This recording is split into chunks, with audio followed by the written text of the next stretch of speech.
Hi there, everyone. Welcome in. Excited to have you. We'll just give everyone a moment to get their audio all set up okay.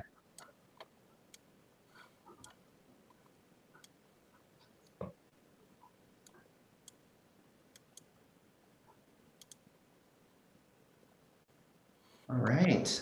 Welcome in, everybody. We're really glad to have you for this information session about disability and accessibility resource information. My name is Grant Sewell. I'm Senior Assistant Dean of Admission at Reed College, and I'm joined by a couple of my colleagues, Theresa and Jess, who will be kind of guiding us through, hopefully answering the questions that you have. I know we have a presentation of information that we'll share with you, but we definitely want to make sure that we speak to any specific questions that you might have during the session. And for those, you're welcome to use the chat box and you can either message the group, but I also want to be respectful. If it's a more personalized question, you can message that directly to myself.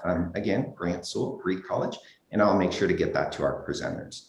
But without further ado, I will turn it over to Theresa and Jess for an introduction and to get us started. Thank you, Grant. My name is Jess Gibson. I'm Assistant Director of Disability and Accessibility Resources, and I'm really happy to see everyone here today. And I'm joined by my colleague, Theresa Lowrie, and I'll let Theresa introduce herself. Hi, everyone. I'm joining by audio only today, but I'm here in spirit and happy to answer questions as we go. I've been the Director of Disability Resources here at Reed, going on my 9th year, but I've been in the field almost 20 years. So Jess and I bring a collective, many years of collective experience and perspectives into our work and are happy to talk with you now.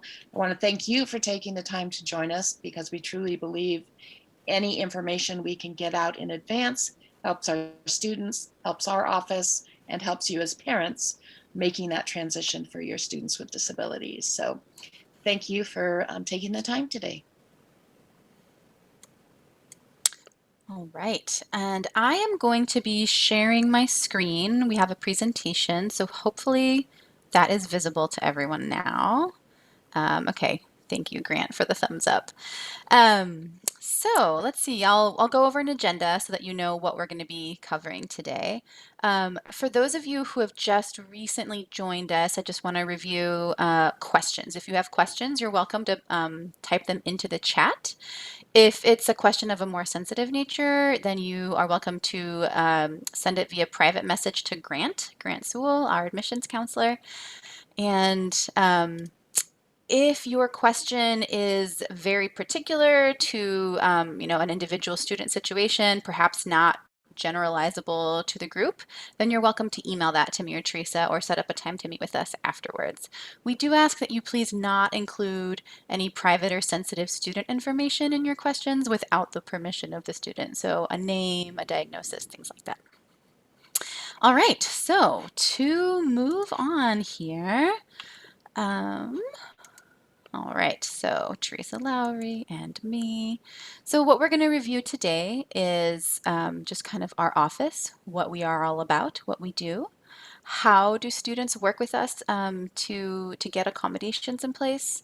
We get lots of questions about what kind of documentation students need to submit, so we'll talk about that. And then we'll review sort of the logistics and the nuts and bolts. How do we actually communicate with faculty and get accommodations in place? So who we are, we mentioned it briefly, but I'm the assistant director here. I've been at Reed for, oh my gosh, it's been like 11 years now, and I've been in this role for a few less than that. And prior to that, my background is in social work. I mainly work with students who are seeking accommodations, and I also work with students in an academic coaching capacity. And I also do some of the behind the scenes database management stuff for our office. And I'll let Theresa chime in with the rest. Yeah, we're a small office, but we are a very comprehensive team, each one of us doing different parts to make the whole of the accommodations process as seamless as possible for our students and our faculty. As director, I do a lot of the intakes with students, help troubleshoot if they're having some challenges or difficulties, make referrals across campus.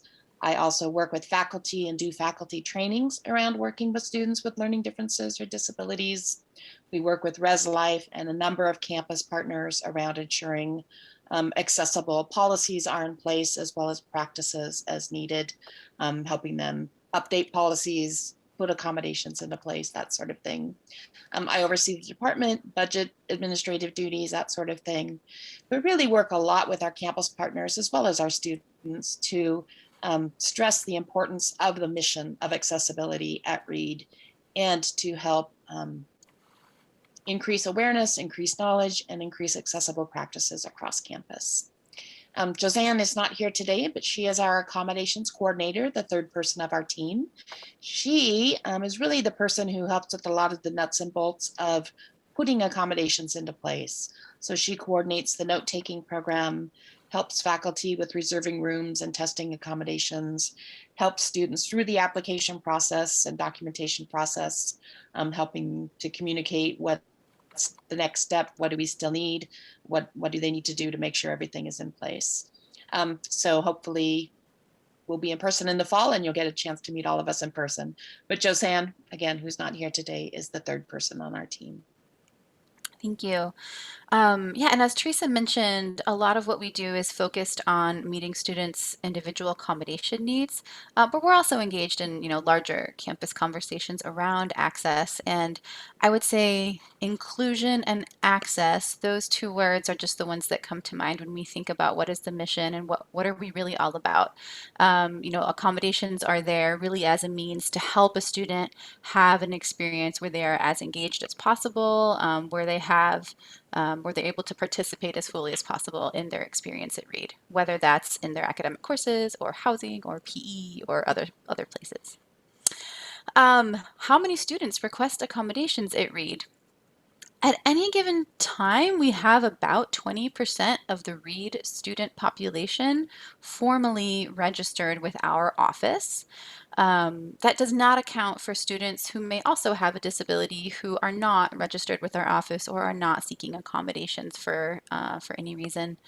Um, so that's I guess a way to say that there's a good number of students who identify as having a disability, and therefore when students are working with faculty, they can expect that faculty are accustomed to our processes, to providing accommodations, and we have a lot of systems in place to make things work. Okay. So now moving on to what kinds of accommodations we offer, what kinds of disabilities would, qualify. So basically, we work on a really individualized basis with students.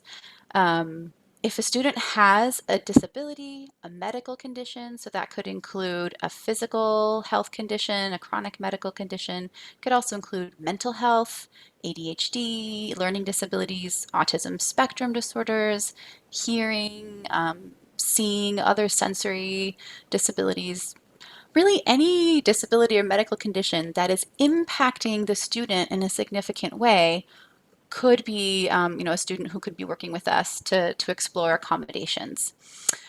So we work with students who need academic accommodations for their coursework, housing accommodations, physical education, and really anything else, maybe accessible transportation to go to an off-campus event. What kinds of accommodations? Again, we work with students one-on-one, so even two students with the same diagnosis or condition might have different accommodations that they are using. But to give a brief overview, if we think about some common academic accommodations, those might include having extra time on tests or having a more reduced distraction space where students can take tests, having access to assistive technology, alternative format texts, assistance or some kind of support or supplement for note taking. Those are some of the more common ones that come to mind. But again, that's by no means exhaustive. Housing accommodations could include, having a room that is ADA accessible or in some way accessible for a student who uses a mobility device. In some cases, it could be a single room for a student who needs to have some private space to tend to a medical or mental health need. Yeah, those are the ones that come to mind off the top of my head. Theresa, is there anything that you want to add that I didn't think of in this part? I would just say again, working with our campus partners and Res Life, housing is a big percentage of our accommodations at certain times of the year. And just going to make a plug for please recognizing that the housing deadline is earlier than academic accommodations. So academic accommodations will be working with your student to identify those when they get their course schedule later in the summer, when the semester starts, whenever they want to check in with us. But housing does have a more firm deadline. And we want to make sure that if housing accommodations are needed, that families are aware that it's earlier in the summer because housing will start making their placements for incoming students late June, early July. So we want to make sure they know of any accommodation needs. So if your student is going to be requesting those or hasn't already, please be mindful of the Res Life deadlines and housing deadlines for making those accommodation requests. We also handle meal plan exemptions. So that's another Res Life related accommodation with the room and board plan. So if there's dietary restrictions, allergies, things like that that need to be taken into consideration, we're happy to talk through that process as well. All right. Um, how do I get started? So we have in August, I did see a couple more folks who joined us a couple minutes in. So I just want to review the question protocol, which is you can just put general questions in the chat, just type them in, or you can send your questions via private message to Grant Sewell. And we'll be taking questions throughout the presentation. If I see a question that I know we're going to be addressing later on during the presentation, then I might not make note of it because I know that that's coming up soon. So how students can work with us. Basically, there's 3 steps. The first step is to fill out an accommodation request form. I will review with you in just a moment where students can find these forms on our website. Provide us with some kind of documentation from a medical or mental health professional.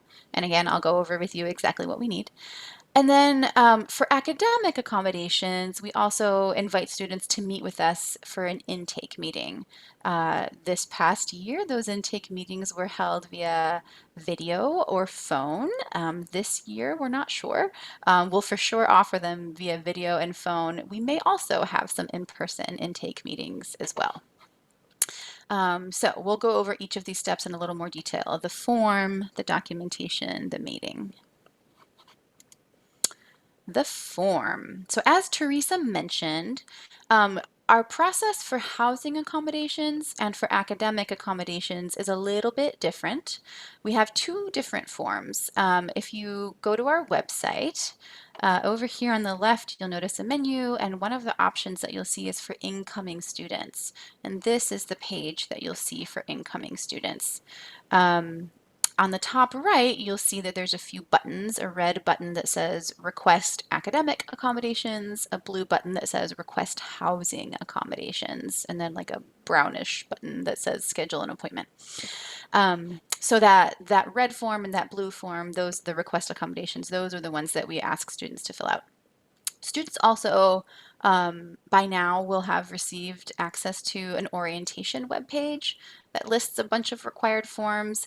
Some of the required forms that are listed in that orientation webpage are these exact forms. So all students will be encountering those forms via the orientation webpage. So if they don't find them over there, they can come to our website here. And there are 2 different deadlines. So the deadline for the housing accommodations form is June 1st, and the deadline for academic course accommodations is August 1st.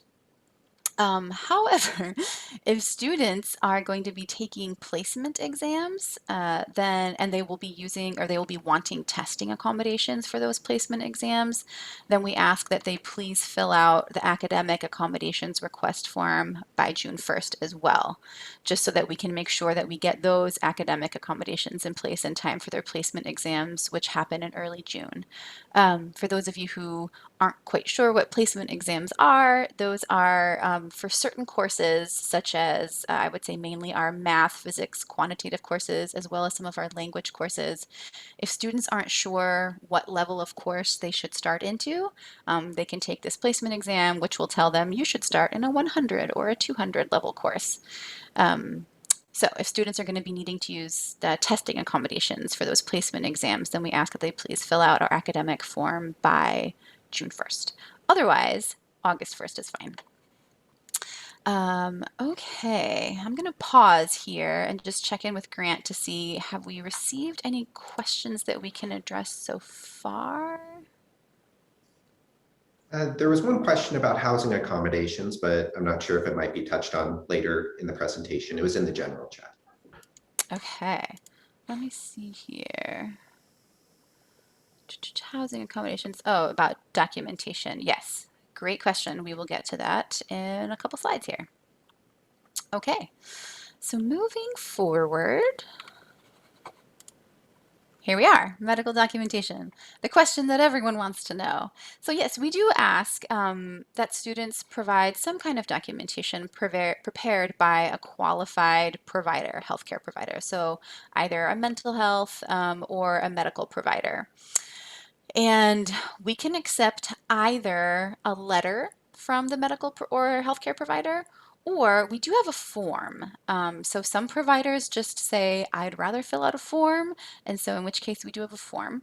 On this same incoming students page that I mentioned before, way down here at the big blue arrow, there's a little bar that says, how do I get started with DAR? If you're on our webpage and you click on that, it will take you to a link that has our disability documentation guidelines. So you can find a full description of what we want online. But in a nutshell, I can summarize it for you now. Generally, what we're looking for is a diagnosis of the condition, but more helpful than the diagnosis, I would say, is the functional impact. So this is a description of how does this condition or disability impact the student's functioning? How does it impact their ability to take tests, to study, to sleep? If we're talking about academic accommodations, how does it impact their attention, their focus? If we're talking about housing accommodations, it might look like, how does it impact their need for space or, their dietary needs? So we're looking for the connection between what's the impact of the condition, and then that's what allows us to extrapolate to, then therefore, accommodations A, B, C might be appropriate or might be helpful. So the diagnosis, information about how does it impact the student's functioning. That might include, for example, what symptoms does the student experience? How frequently, how severe, how long do they last? The reason we ask for this kind of information is because two students with the same condition could experience it really differently. And so this is what allows us to work with the student in a really individualized way to make sure that the accommodations that they have are really matching up with their individual needs. I'll also say that students' needs can change over time. So we might end up with, a certain set of accommodations when we first meet with a student. And then if the student's condition evolves or changes, or even just as the student learns more about themselves after having attended READ for a semester, they might say, I didn't think I needed accommodation A, but it turns out I think that could be really useful. We can always revisit a student's accommodations with them later on. So again, we can accept either a letter with this information, or there is a form on our website if it's just easier to give your provider a form and say, here, please fill this out. Okay. There might be a couple questions that might tie into this, if that's okay, real quick. Sure, yeah. So just had a question about a previous 504 plan, if that could be used for medical documentation or if a new one might need to be issued for READ. Got it. Yes, so questions about, I guess, how recent does the documentation need to be? and also 504 plans. So some students will come in with a 504 or an IEP, basically some kind of individualized learning plan from high school. If a student has one of those, it's helpful to include it just because that gives us information about accommodations that the student has already used and we know that they are helpful, or maybe accommodations that they've used and we know they weren't that helpful. Um, Typically, a 504 or an IEP in and of itself would not be sufficient documentation, but I would say it's really helpful for just giving us a fuller picture of how we can best support a student and their needs. In some cases, if that's all the student has, then we can start with that and we can put some accommodations in place on a provisional basis while the student works with a healthcare provider to get some additional or some more updated documentation. But I would say if someone has questions or is hesitant about documentation, please don't let that be a barrier to connecting with us. Connect with us first, send us what you have, and then we can work together to figure out the next steps in the process. As far as, and I know some folks out there will have kind of a fuller neuropsychological evaluation or report. If you have those are great. Those are really helpful. Those provide us with a lot of information about your particular student. So please do send that in if you have that. Generally speaking, if the assessment was done when the student was in high school, that's most helpful.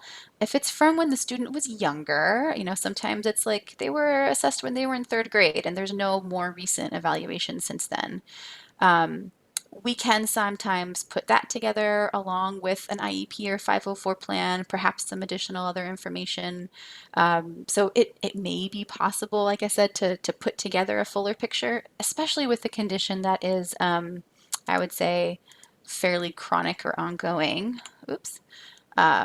For conditions that are more variable, so mental health conditions, for example, can be more variable in nature. For those, we do usually prefer to see more recent documentation within the last year or two. But again, we can work with folks on a really individualized basis. So I would say just send us what you have, and then from there, we'll be in touch with you or with your student to figure out where to go next. Any other questions about documentation before I move on? I think you've spoken to, I think, the aspects of the questions around documentation to this point. So Okay, thank you. great. All right. As far as how do you actually get it to us? So when the student fills out that accommodation request form that we mentioned earlier, at the end of the form, they'll have the option to upload a file. So students can just upload their documentation right there along with that request form.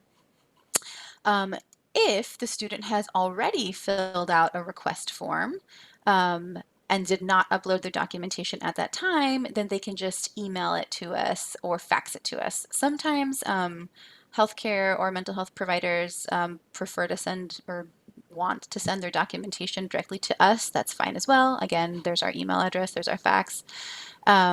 But we do ask that the student, if possible, please fill out that accommodation request form first, and then send us the documentation. When they fill out that accommodation request form, that's sort of what starts to create a DAR student profile for them. So we actually have somewhere to file or attach the documentation to, if that makes sense. Let's see. There was also a question that I received around how strict is the August deadline? What if the evaluation isn't ready until a little bit later? That is fine. The August 1st recommendation is a more conservative deadline just to make absolutely sure that the student has all of their accommodations and things in place before classes begin at the end of August. However, we recognize that sometimes that's not possible, and students truly can connect with us at any point in time.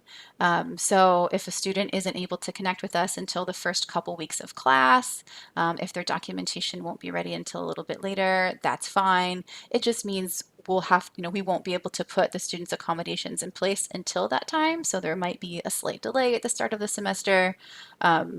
But still, that's fine. And connecting with us a little bit later in the semester is still better than not connecting with us at all. So August 1st, if you want to be absolutely sure, But if that's not possible, then basically whenever the student can connect with us, we look forward to working with them. Okay, let's see here. So as I mentioned earlier, we have 3 parts to our process. It's the intake form or the accommodations request form, the documentation, and then this intake meeting.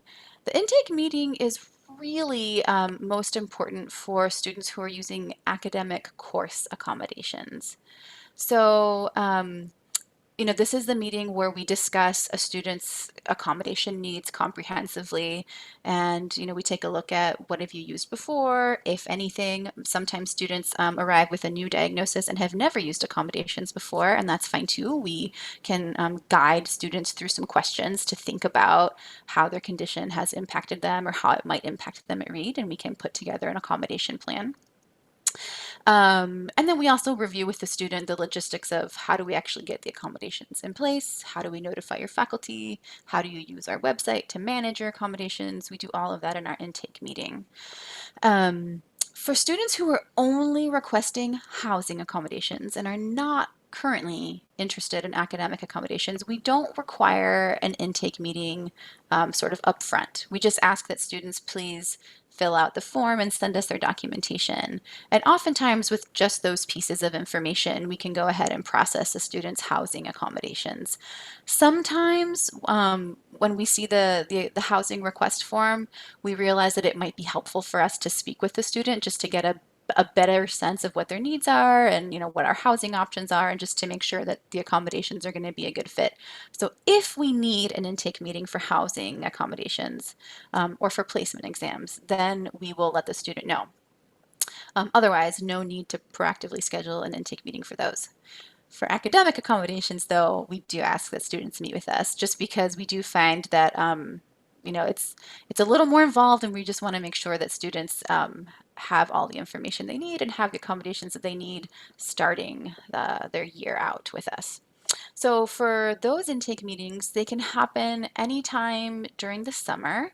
Um, we would recommend trying to attend an intake meeting by around mid-August if students are wanting to be sure that their accommodations will be in place for their fall semester courses, which begin at the end of August. But again, if a student isn't able to, meet with us or decides not to meet with us until October, that's fine. We can just at that point discuss accommodations for October forward. Any questions about the intake? Oh, and students can just go ahead and schedule it themselves. Same place on our website here. There's this brown button that says schedule an appointment. That will take students to our booking page. Students can then they'll see a list of all the times when we're available, and they can select the appointment time that will work best for them. Typically, we meet with students during the intake meeting. Parents or other family members sometimes attend as well. It's not required. Meeting with the student is required. Any questions about the intake meeting so far? I haven't received any on your end, Grant? Nothing regarding the intake Okay, meeting. great. Okay, then moving on. How do we actually get accommodations in place? How do we communicate with faculty? We find that having communication between students and faculty and DAR staff, just making sure that there are open lines of communication, is really important. So typically it starts by a student. So I guess I'll back up a little bit and say, when we meet with a student for the intake meeting, we will put together a list of accommodations, or I guess a selection of accommodations that the student is generally eligible for. So it could include, for example, extra time on a test and note-taking support, and specialized seating, for example. Then students will have a DAR profile that is created for them, and they log on to our DAR student portal, and they'll see a list of their classes there, and students can customize their accommodation requests. So they can say, for my humanities class, I only need these 2 accommodations. For my math class, I need all 3 accommodations. From there, DAR staff will review the accommodation requests and approve them. And once we approve them, an email is sent to the student's professor. The student also gets a copy of the email. And the email says, "Dear Professor, here are the accommodations that the student is eligible for in your course." The letter does not contain a diagnosis or a medical condition. It just lists the accommodations that the student will be using in that course. Um, so that's how professors get notified. From there, students and professors often need to communicate to work out logistics. For example, if a student's going to be using extended time on an exam, they'll need to work out with the professor. Does that mean they're going to be starting earlier or ending later, for example? And then just in general, we really encourage students and faculty to be in communication around the logistics of their accommodations. Students don't need to disclose to faculty why they're using accommodations, the conditions, the specifics, that's really the intake conversations that students have with us. So the conversation with faculty is really just more, how do these accommodations apply to your course? And then if there are any questions that come up, either from students or faculty, occasionally we'll get a question from a professor who's like, I haven't quite thought about how this accommodation would work in my course. Or if a student has a question as well, they're always welcome to reach out to us, and we provide support for helping to facilitate that communication process as needed. Okay. Besides accommodations, I did also just want to mention a few other resources that many of our students use. So just so that you know that these are available. Through DAR, we offer, in addition to accommodations, as I mentioned, some academic coaching. We are typically a little more booked up at the start of the semester because we are meeting with students around their accommodations. But I would say starting around week 3 or 4 of the semester, our schedule opens up to meet with students one-on-one for academic coaching. And that could be, coaching for a few sessions for a student who is maybe having a difficult transition from high school to college. So let's look at what's making that transition difficult. It could be around time management or organization. And maybe a student says, I'm generally doing well, but gosh, I keep putting off, this particular assignment, or I'm doing great in my math classes, but writing has been really difficult for me. So really anything that's impacting their academic life, they can meet with us for a few sessions of academic coaching. We typically meet with students, I would say, 3 sessions or so as needed. So maybe we'll meet with a student when they first transition to read, and then maybe they'll be off doing their student thing. And maybe as midterms or as finals approach and they find that they have some more long-standing projects coming up, they may want to meet with us again for another stint of coaching to say, oof, help me plan ahead. I have a lot of stuff coming up and I'm not sure how I'm going to manage that crunch time. And again, that same button that students can click on to schedule an appointment, they can just go right on there and schedule a coaching appointment with us. Academic coaching is also offered by our colleagues at Academic Support. David and Aman are the folks who work there. And they also provide some individual quantitative skills help, so math-based courses. And they run a really good peer tutoring program, so students can have access to one-on-one and group tutoring at Reed. It's free insofar as it's already covered by the cost of tuition, but there's no additional cost to students for these things. Academic Support also offers some great workshops throughout the year. Our Office for Institutional Diversity has a program called the Peer Mentor Program. It's it's open to students who I believe are students, first generation students, students of color, students with disabilities, and I think really anyone who wants to join, but it's a really nice way for students to connect with a smaller group of peers or a smaller cohort. Entering, college for the first time, meeting so many students, this can be a nice way to build a smaller group of friends and support. And from what I've heard, students have really, really great things to say about the peer mentor program, just as a way to have some support and a community and a good friend group at Reed. Certainly not the only way to do that. There are many, many other ways that students, connect and build relationships at Reed, but I just wanted to mention that one. And then, of course, our Health and Counseling Center. So students who are seeking continuity of care. So that could look like, how am I going to continue with therapy or counseling services? Where is my medication management? How's that going to work? I can't really prescribe across state lines for students who are outside of Oregon. So the Health and Counseling Center is a great place to reach out for answers to those questions. They can talk you through, the services that they're able to provide, the services that they might refer a student to a local provider to find. They do also have a case manager who can help students find a local provider if they're having difficulty, finding someone in the Portland area who's within their insurance. And then, of course, Health and Counseling Center also offers counseling, mainly short-term or crisis counseling. I do believe that for students who are seeking more ongoing regular therapeutic care, they would likely be referred to an off-campus provider. But I would check in with the Health and Counseling Center again just to be sure. Okay. That is what I have so far. I'll check in with Grant to see if questions, you're welcome to type them in the chat. You can send a private message question to Grant. You're also welcome to just follow up with us via email. You can reach us at dar@reed.edu. That same schedule an appointment button that I showed you earlier that students can use, parents and family members and other caregivers can use that as well. So anyone attending this meeting right now is welcome to schedule just a 30-minute follow-up session with either me or Theresa if you just have a few questions that you'd feel more comfortable discussing with us one-on-one. In the meantime, though, any other general questions that I can answer?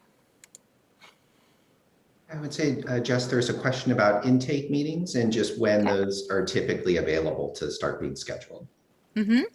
For academic accommodations, I would say we would probably recommend, anytime I would say from June 1st forward.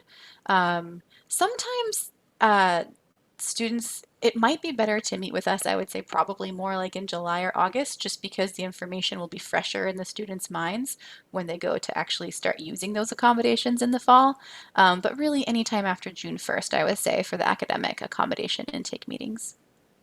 I would also like to add, this is Theresa speaking, that this is the first summer that Reed is doing summer registration with some of our incoming students. So they'll have a chance to talk with their faculty advisor and actually schedule their classes.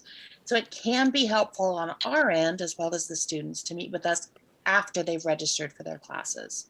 In the past, that always happened like the week before classes start, and it was this big chaotic scene, as you can imagine. But with students registering a little bit earlier, it gives them a chance to think about their classes, as Jess mentioned earlier in the presentation, what they need for a biology lab could look really different than what they need for a sociology conference or studio art class or something like that. So if they have their schedule in hand and they're able to register during the summer, I would recommend perhaps waiting until after the summer to have that formal intake. Jess and I are available for questions at any point in the summer. We'll be working, somebody will be in the DAR office to answer questions over the summer if you have any. But in terms of the intake, I have found it anyway in my work with students, that it's very beneficial for them to come in with their schedule in hand, because then we can talk real specifically about their math class or their writing classes and things like that. And they can select accommodations based on the type or the format of class they are actually registered in. Yes, thank you for adding that, Theresa. I would second that, definitely. So maybe I'll amend my earlier answer to say, once students have their course schedule finalized, anytime after that would be a good time to meet with us. Although, as Theresa mentioned, sometimes waiting to meet with us until a little later in the summer can be useful. Any other questions? One other question. I think you might have touched on this a little bit, but just about someone being able to submit multiple forms for multiple providers for just kind of different accommodations they're hoping to do. That's something that they could have done or have sent Yes. through. Yes. So if you have multiple pieces of documentation that you want to submit to us, that's a good question. When students fill out their accommodation request form, they will only have the option to upload a single file. So If you are tech savvy and you know how to combine your files into a single PDF, then you can upload it that way. But if that is not an option that is available to you, then you can just email them or fax them to us. So as long as the student's name is somewhere on the piece of documentation, so we know who it's for, sending multiple pieces of documentation to us via email or via fax works just fine. Okay. Well, I think that is it for now. Again, thank you all so much for joining us today and for proactively seeking out information. We find that this can be really helpful just to ensure as smooth a transition as possible for students. We are available this summer if you have any questions. Email is a great way to get hold of us. Looks like, a couple. Okay, these are not questions. These are comments saying thank you. Oh, you are so welcome. And also, we really look forward to, for students who are attending, we look forward to meeting you. For those of you who are caregivers and family members of students, we really look forward to meeting your students and working with them this fall. All right. Take good care, everybody, and have a good summer.